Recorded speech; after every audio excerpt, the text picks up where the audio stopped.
Verdi Sambo bisa dijerat TPPU, begini penjelasan pakar. Mantan Kepala Divisi Profesi dan Pengamanan Polri Irjen Verdi Sambo dinilai bisa dijerat dengan masalah dugaan tindak pidana pencucian uang.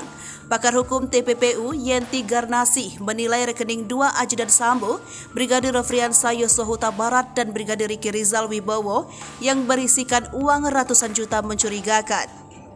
Yenti menanggapi pernyataan Sambo yang mengakui bahwa uang dalam rekening Yosua dan Riki itu sebagai miliknya. Menurut dia, hal itu patut dicurigai. Aliran uang kejahatan ke bawahan.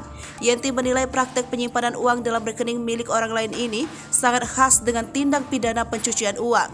Dalam berbagai kasus menurut dia, hal ini terkait dengan relasi kuasa antara pemilik uang dengan pemilik rekening. Dia menyatakan dalam berbagai kasus uang pelaku kejahatan biasanya mengalir ke rekening atas nama bawahannya.